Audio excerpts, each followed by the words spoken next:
Welcome and good morning, everyone.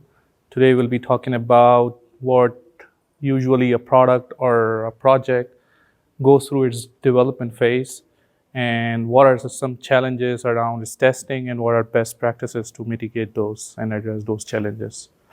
So, as a lot of us out here today may come from various different technical backgrounds, so I decided to outline my discussion by first establishing the basis of the microservices architecture and what are some challenges that teams goes through in supporting and sustaining the application developed on this model, and how we can address those challenges and what are some best methodologies and solutions to address those challenges and how they can synergize with the DevOps practice to allow an organization to reap out the maximum benefit for using this microservices architecture. So before we get into the meat of the discussion, a quick introduction about myself. I'm the technical lead for application development at Royal Cyber. My company is a professional services provider, and we also have an array of products that we offer to our clients.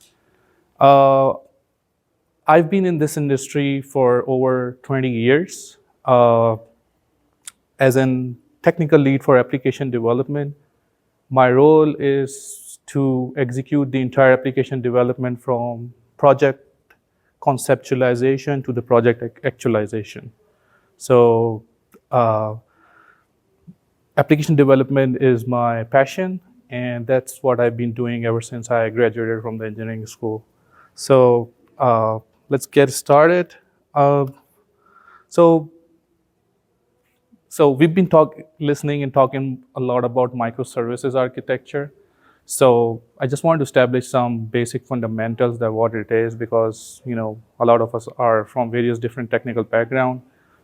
So the microservices architecture inception was a response to the flaws or challenges teams faced in the monolith application design.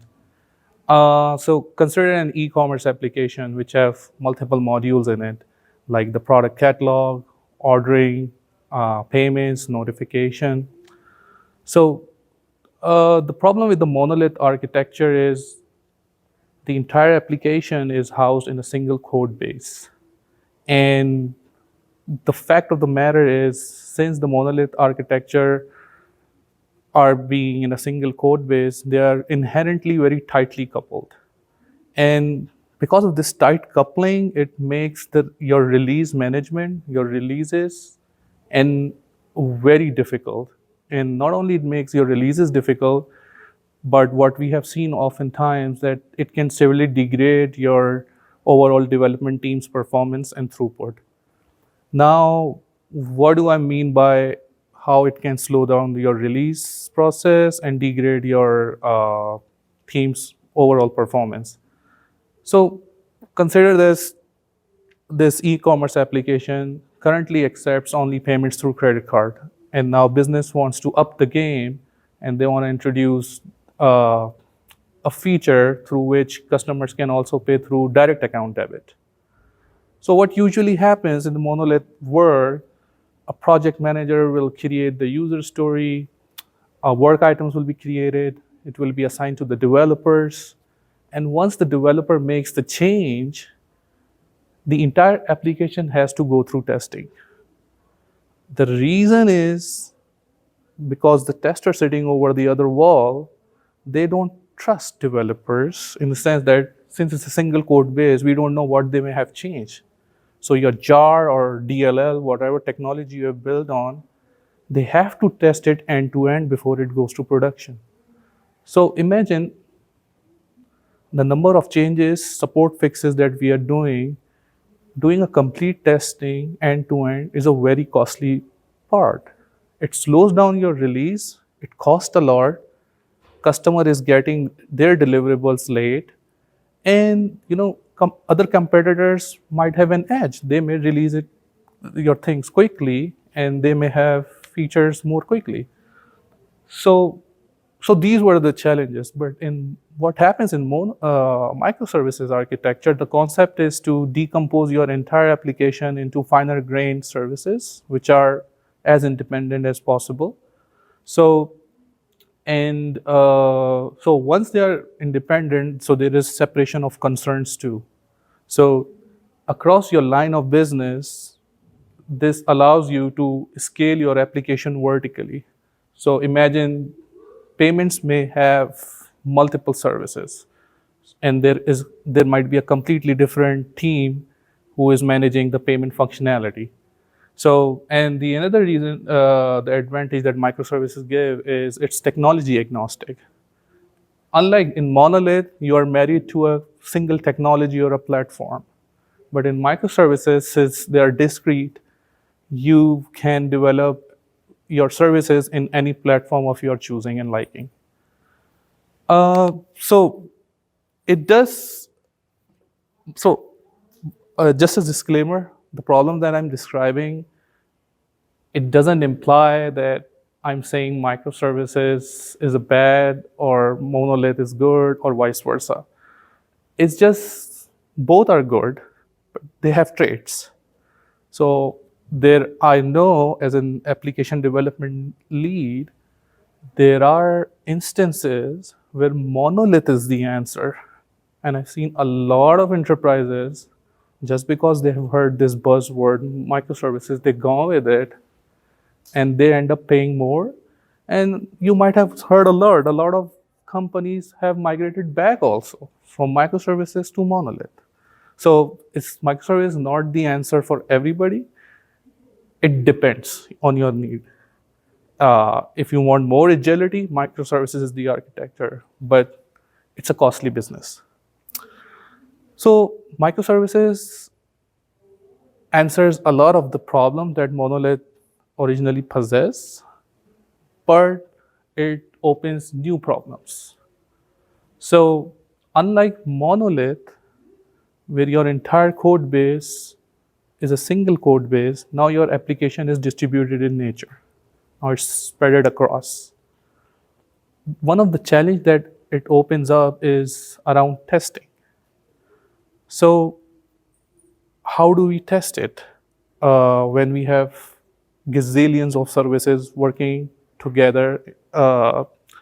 So what I've come across so many enterprises is this is a very common way of testing the microservices. So what usually happens once services are deployed, a lot of enterprises have a dedicated integration or testing environment where they deploy their services, right? So all of the services are deployed and they test it through a client. So let's assume development team made some fixes or deployed a new functionality. They deployed it onto the integration environment, and that's how the testing will go. So they will use a client. Let's say they're doing the API testing through Postman. So they will make request. Request will come to the API gateway. API gateway will perform authentication and authorization, whatever the cross-cutting concerns are, and they will eventually route the request to your one of the microservice. But let's say this microservices is dependent on B and C. So your microservices A will make a call to B, and B might be dependent on C. And once all the response are given back to A, microservice A will perform some aggregation, whatever, and finally the response will be given back to the user. So what's the problem with this architecture or with this approach? I wrote still old way, but the reality is a lot of enterprises this is how they are performing the integration testing. But this is a very difficult way to test, and it's very costly. So the number one thing is it's very slow, this approach. What if your microservices, the developer who was working on microservices A is done, but the person who was doing the microservice B or C is still in progress. He's not done yet. So what are we going to do? Are we going to wait? So what I have seen, they go on a pause, they assign some other task to developer. 2 weeks later, when everything is done, the developer comes back and he has no clue what he worked in the last 2 weeks. So this approach is very slow. Another thing is this is very prone to errors. Assume this guy did his part, but service B and service B are breaking. It's not his fault, but entire development team will be engaged in this case. So this is very prone that what happens, we have to get all the developer from cross-functional teams, have them fix it, then retest it. And even though if we make it work, thing is, another challenge is then all the services needs to have some prerequisite data. So we need somebody to prepare all the test data for each of the microservices. So once we have this thing going, then we need an environment occupying a cluster for us or whatever. So it costs. Then to spin up this kind of environment, we have to prepare the environment, and teams has to go on a waiting state. It's not like with a fraction of seconds. So another problem with the microservices thing is, so let's say we convinced our management that microservices is the solution to go forward. They approved it. We have it going. But since we have so many discrete components, now how do we ensure that somebody should not make a change to any of the service and break others? Because the whole idea is these services have to evolve independently. So if a developer is making change to any of the service, how will he ensure that once it gets deployed, it doesn't break others? So let's take an example how login functionality might be working. So a typical login operation works. So we have two services, login service and a user service. So login service makes a get call to user service with username as being passed as a path parameter, and the user service returns a JSON response back with the username, the login ID, and the role it's assigned. So it's all working fine. But the thing is, if a developer makes changes to the user service, then the question is, how do we test this thing? So shall we test it? Again, we deploy everything on an integration environment and have the complete application tested. If you're going to do this way, think about your management may ask, but you were saying if you go to microservices, things can evolve independently. What's the point of going to microservices then? So, and this is a challenge that I am seeing across a lot, that people do end up getting into microservices domain, but they struggle a lot when it comes to integration testing. So take an example that the user services, the developer who was working in a user service, they got some change request from the business, and initially the role was a string. But going forward, business wanted that a user may be assigned multiple roles. So what the developer did, it changes the role attribute from being a string to an array. So if teams are working independently and it gets deployed on prod, imagine what will happen. I mean, user service will go to production, but it will break login. So how do we achieve this thing? Either there is no way traditionally to test the entire thing before we go to production. That's the only way to prevent it. But the idea is testing the whole solution application is very expensive. And I mean, we are again going back to the monolith route. So, excuse me. So if we look at the problem that why it originally originated, the problem originated because these two services might be owned by a completely different team. And user team made the change without realizing the impact it will create on the downstream APIs. So they had no clue, they had no understanding who are using their services. So ideally, there should be a communication. So I mean, if we look at the code, there's a communication gap, and we have to improve the communication between these two teams. So now, how do we improve the communication and collaboration?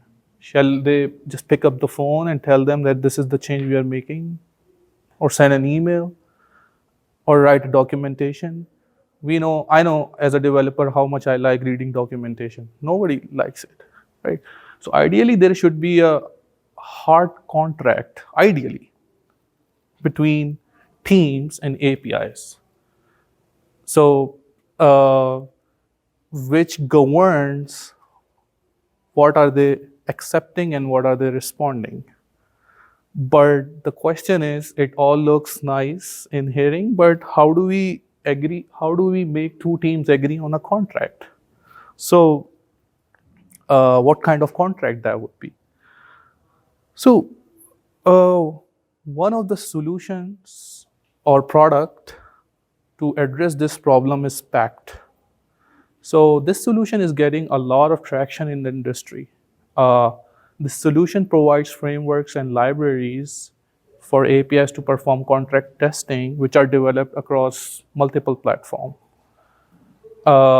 And it provides support to multiple languages. So what happens is, let's see how it works in Pact. So basically, we have a consumer and provider, and we have to ensure the communication between them doesn't break. Their request and response are compatible to each other whenever they go through a change. So there are three steps that Pact encourages to follow. So the first step is we have to test the consumer.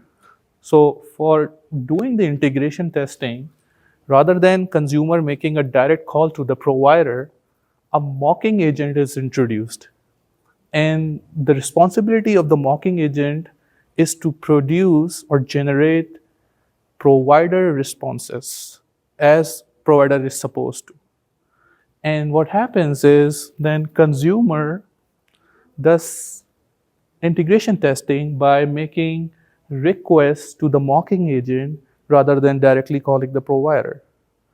And provider returned the response as declared, and depending on if the test goes successful, this entire thing gets recorded in a file and shared with the provider. And the third step is on the provider side, we have to do the same thing, but it happens in the reverse way. On the provider side, the contract file what we got, as opposed to on the consumer side where we were mocking the provider responses, on the provider side, the mocking agent is responsible to mock the consumer request and fires request to the provider and test the response. And if the response matches to what consumer is expected, your flow gets complete and everything gets recorded in the file. So let's look at how it will work in the example that we were discussing about. So we had, we had login service and user service owned by authentication team and a user team, where login service is the consumer and user service is the provider. And so that's how the flow will work. The developer on the authentication team, the guy who is working on the login service, will add Pact dependency in his code. And he will write a consumer test, and that consumer test will have the definition of all the interactions between the login service and the user service. Like, what would be the request construct? How would be the response? from the provider side. Once the definition is complete, he will run the test, and and assuming if the test goes well, your consumer will generate a packed file. So this packed file will have knowledge or information that how this consumer is supposed to communicate with the user service. And on the provider side, the same thing happens. The user service runs the provider test. This team will write a provider test in their code. And once they write and fire this test, it will generate all the requests that consumer is supposed to make. It will test the user service and make sure everything runs out well. And this entire flow gets recorded in a file. So you can replay it over and over again whenever you want to. So what goes in the packed file, in the content of the packed file? Packed file is a JSON file. It usually has three main components in it. It has all the consumer information, the provider information, and the interaction. So within interaction, it has three main things. The assumption, so maybe like what are the prerequisites, and what will be the request construct, and how the API is expecting the JSON response. So this is what it goes in the JSON file. So when you generate your code, it runs it, this file gets automatically generated. So in our example, when the login service developer runs its integration test, this file will get generated and it has to be shared with the provider thing. So, but imagine if you have gazillions of service, are we going to do this point-to-point sharing with each other? That's not how it works. It's not practical. So what Pack does is, because the thing is, you might have geographically separated teams, and everybody is, then how do you share it? So they provide a cool feature. It's called Packed Broker. Packed Broker's responsibility is, so nobody needs to share the packed file with each other directly. Everybody deposits the file to the Packed Broker, and it's Packed Broker responsibility to share it with the consumers and the provider.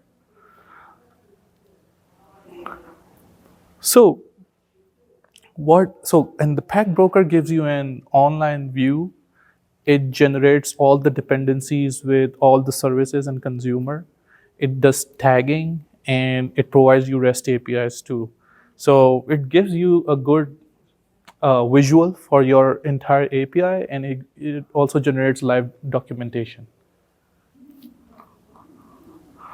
So coming to the release part, so usually what happens, like I was saying in the beginning, once a work item is created, let's say in Jira, your developer works on it, and once the build is fired, your code is built and it's containerized, and then it's deployed, maybe on your Kubernetes cluster.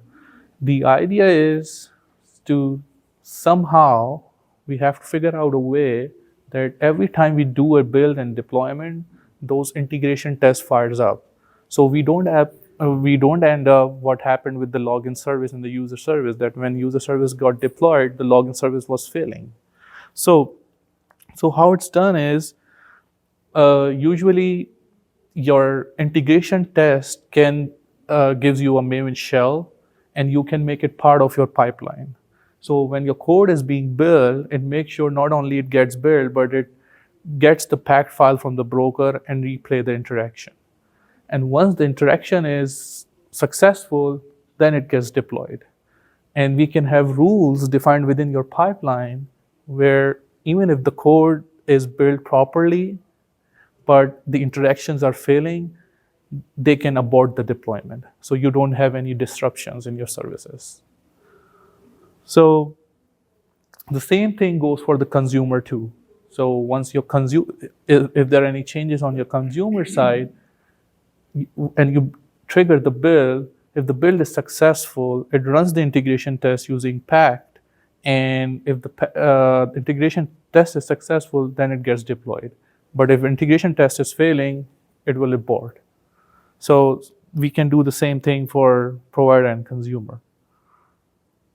Um, so what we have seen is doing integration testing using Pact is like how you can do perform integration testing in your code in a unit testing style. So what we have seen with companies that who have adopted this methodology and practice, their reliability of the releases gets really improved. So when they deploy it, so their product is already tested from the development part. So they don't run into as many integration issues as supposed to the traditional where we have an integration environment and everything gets deployed. And another thing is it inherently encourages the collaborative API design, because if you introduce any change which is going to break, it will not let you do it. Your code will start breaking. And the another good advantage is it creates live API documentation too. So uh, I have a demo too, but before that, if anybody has question, I mean, I can answer that. Other than if all right. So let's see how it works. I'm gonna flip on this side because so I can see what's going on. So the demo that we have is we have two APIs. We have a library microservice and we have a course microservice. Both have their both talk to their own independent database. So when a front end makes a call to library microservice, it pulls data from its database and makes a call to course microservice, which have its own database. Then once the response comes back, it does some calculation and give the results back to the UI. So the main thing to be noticed over here is two APIs are talking to each other. So if any developer does any funky thing with course or library microservice, they can break, right? And what I'm going to demonstrate is how using Pact we can ensure that they don't introduce any changes which breaks your API and your whole ecosystem, right? So this tool is getting a lot of traction in the industry. What we are noticing, enterprises are saving a lot of time and budget because they are cutting down their integration testing cost. So this is something definitely worth for you guys to go and explore. So, all right, I'm gonna spin up this service and we'll see it shortly how it works.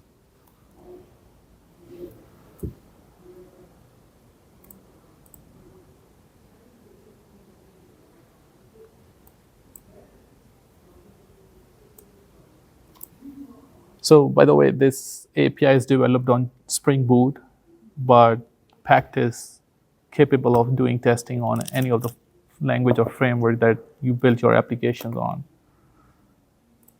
So I'm gonna come up to live shortly. All right, so we have application up. So what happens is, so we have a library microservice. It has a get call. When we call this API, it gives us this response back. But when we make the call to library microservice, internally, it makes another call to another course API, which is another project altogether. So this is the call it makes internally, the library microservice API. So this is the response that your microservice A, the library microservice, gets this response, and what's doing is it's taking the prices of all the courses and doing a sum. So imagine, so everything is working fine up till here. Now assume somebody from a course API developer came up with a very interesting idea, and by mistake they changed the attribute name. So let's say you came up with, let's say instead of price, let's say prices. Right now they don't know each other. They may be separate, totally apart. So if this guy makes this change, what will happen? So let's rerun this. Let's say this thing gets deployed. It will start breaking definitely, because your your consumer who is expecting attribute price is no longer there. Now it's prices. So just to make sure if the API is working fine. So this is what the developer did. I mean, they changed the attribute name without realizing the downstream impact it may have. So let's say if this gets deployed, what will happen with library? I mean, boom, it will start crashing, right? So how do we solve this thing? Do we deploy everything? Before deploying, do we have an integration environment and tested full end-to-end integration testing? If we do it, then again, we are going to the same monolith route. So the way to address this issue is, see, I mean, this is the exception we are getting. It no longer can find the price. So the way packed works is just like how we write JUnit test cases. We import packed libraries. So if we go to the POM in this project, we added the packed dependencies for consumer. And just like how we write JUnit test cases, we write an integration test too. So the way it works is it does all the mocking over here. So what we are saying over here in this part is suppress all the external API calls. So this is the course, the other microservice endpoint. What we are saying in this integration test is wherever you find this external API call, suppress it and mock it. So, and we use this mocking agent, this configuration, and write our unit integration test over here. So what will happen, I'm going to revert this change and bring it back to the state where it was originally working and show you how integration test is done using packed. So the issue is fixed now, but so now it's back to prices, and if you call the first API again, it's going to work now. So how would packed work? So it will be your developer's responsibility to write integration tests along with your unit test, and if they run this test,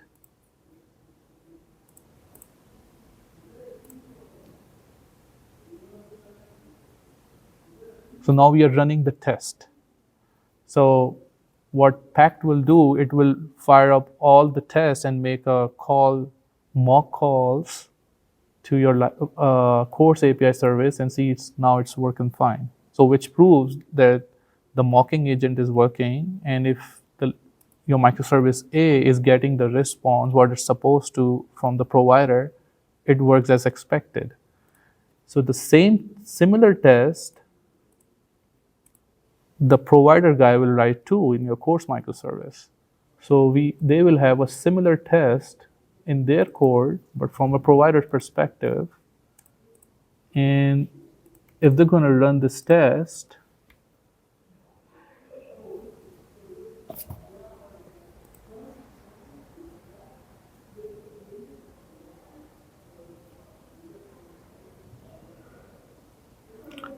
so the test passes. So everything is work because our APIs are working right now. But let's replay the problem again. If we were to change, let's say developer changes to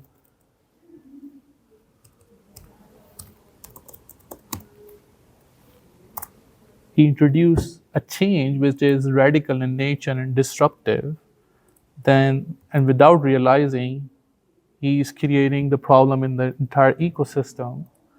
Now what will happen? So uh, usually how developer test, they will run the code. So this is how it goes. I mean, they will run their, one second, one second.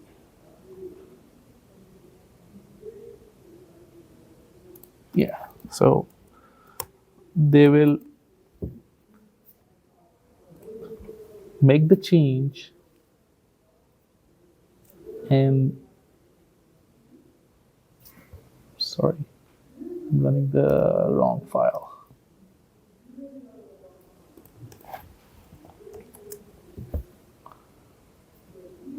So they will spin up their API and they will usually go to Postman, hit their API, and say, oh yeah, I'm getting my changes. Everything is okay. Let's deploy it. But since we have Pact embedded in it, now if you were to execute the integration test, since we have made this change and now run the integration test,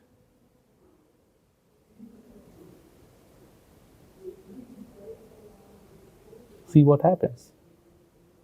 It gets failed. Even though they are two completely different microservices, but your services know that they have a consumer which is using their service, and they cannot just go willy-nilly and make such changes which will break them. So the idea of the contract testing is to extend your unit testing. So unit testing is more around your functional testing, and integration testing is often considered to be done on completely a different environment. Usually developers don't even bother about it.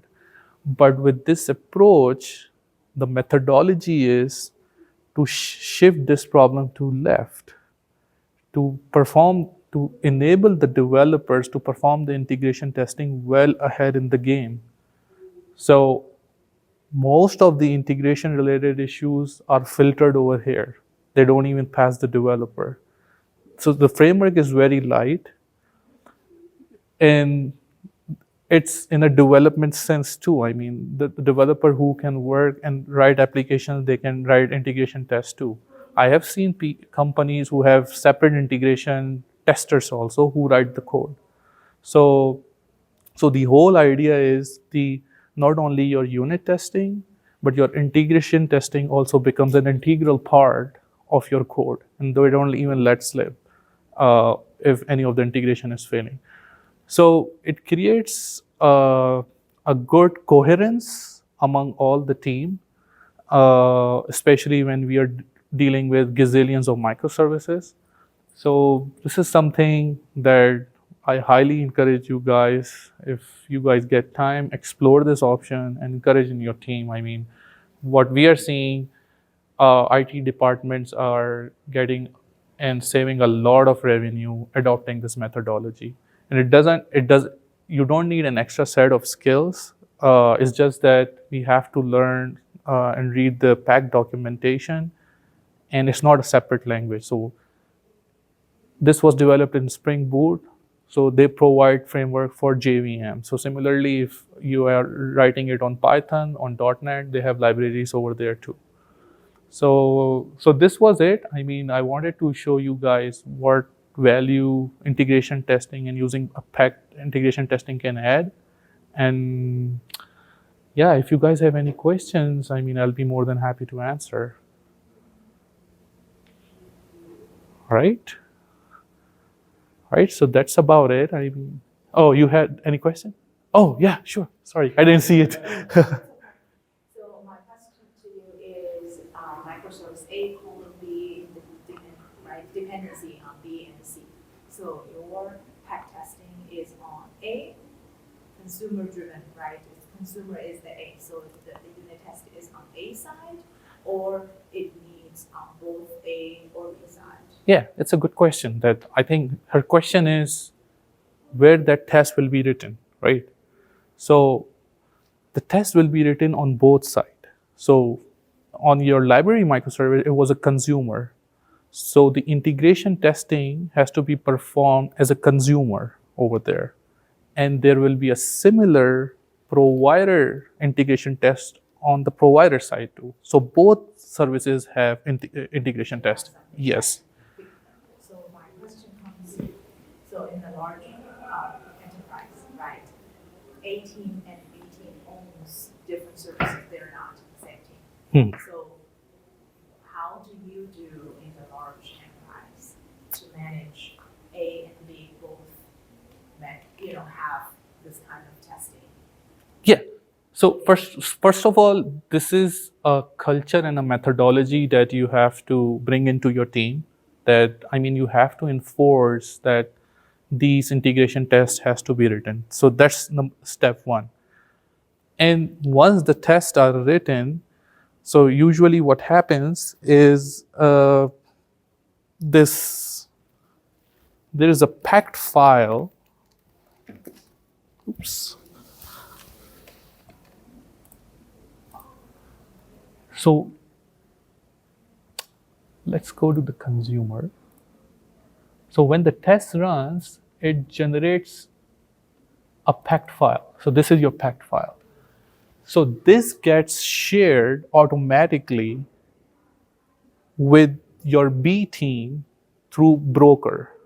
So when the developer runs the integration test, what it does is it generates the spec file and push it into the broker GitHub. And they automatically get to know that something is changed over there. So when they are performing any changes on code on their side and run the integration test, their process pulls up the file from the packed broker and run the integration test. So that's how they do collaboration. And then that broker is implemented on a database that's shared? No, so packed provides it automatically for you. Yeah. So when we are writing consumer test, so right now, since this is a very simple demo, the packed file is getting generated within the project itself. But the option that it gives you is you can configure. Where's that? Yeah. So right now I am doing this locally. So if you have a packed broker account, you can give the URL and your token of your account. And what it does is when you run the integration test, it will not generate your packed file within your code. It will push it to the packed broker. So every enterprise will have a packed broker account. So these have your code also? Yes. So it's not like a point-to-point communication. Everything is getting recorded. So you have a central repository hub where all the packs are deposited. And it knows which services it has to talk to. So whenever they run the integration test, it talks to the main repository, pulls the test, and run it. Yeah. Yeah. Any questions, guys? Are they? Sorry, I can't hear it. Yeah.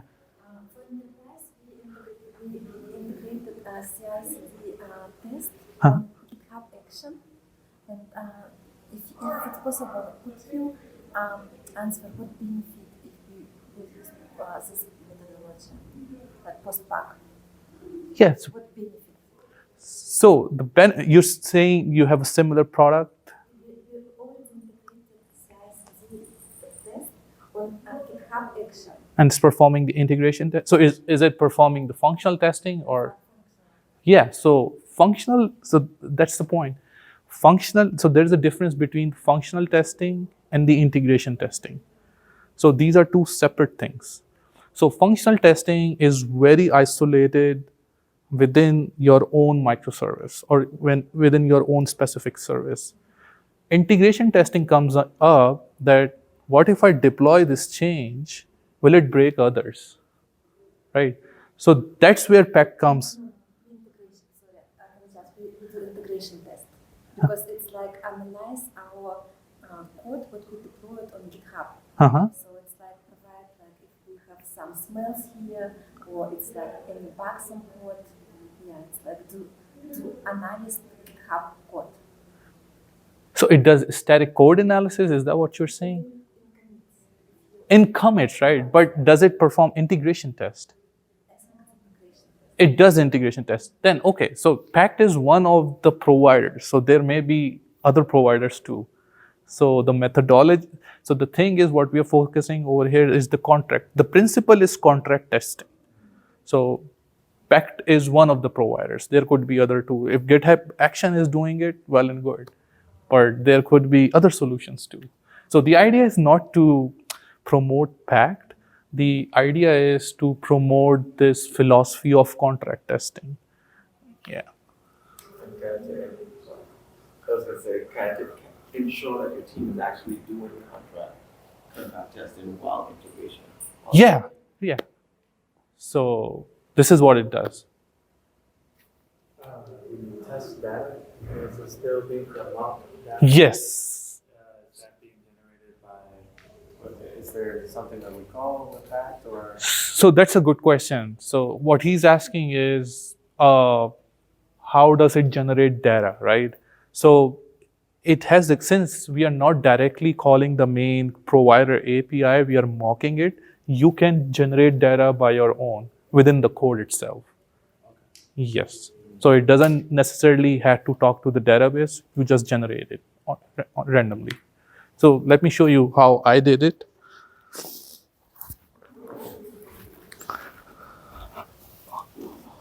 So this is the unit test I wrote. So this is on the library side. And what I'm mocking over here is to mock the data from the course API. And this is what I'm saying, that give me price attribute with value 10 assigned to it. So I'm hard coding it, right? And you can create dynamic data too. You can have random functions that you can implement over here. That was my next question. Yeah. Because if you want to run multiple scenarios. Yes, you can do all of it, right? Without directly interacting with the database. Yeah. But if you want to interact with database, that is possible too, but you will defeat the purpose. Right. Yeah. Any more questions, guys? Do you know about the pricing model for that? It is different based on the number of services you are using. I know it can, I don't want to quote the price because, yeah, but they have different pricing models depending on the size and size of your application and enterprise. But I would really encourage, I know there may be managers out here to promote contract testing in your team. This is something that needs to be done early in the game. And believe me, as a consultant, I've helped a lot of companies reducing their overall IT budget by reducing multiple iterations on the QA end, because I have seen multiple cycles. The first and second cycle during QA is mostly the defects are related to integration. And if you filter them up in the game, you save those cycles, you get to the market, you get your product to the market early, and you save a lot of budget too, so you don't have to spend those man hours and man days. So yeah, so I hope I was able to add some value to your to everybody's knowledge base. I wish you guys a good day and happy learning. All right, thank you, thank you, thank you, guys.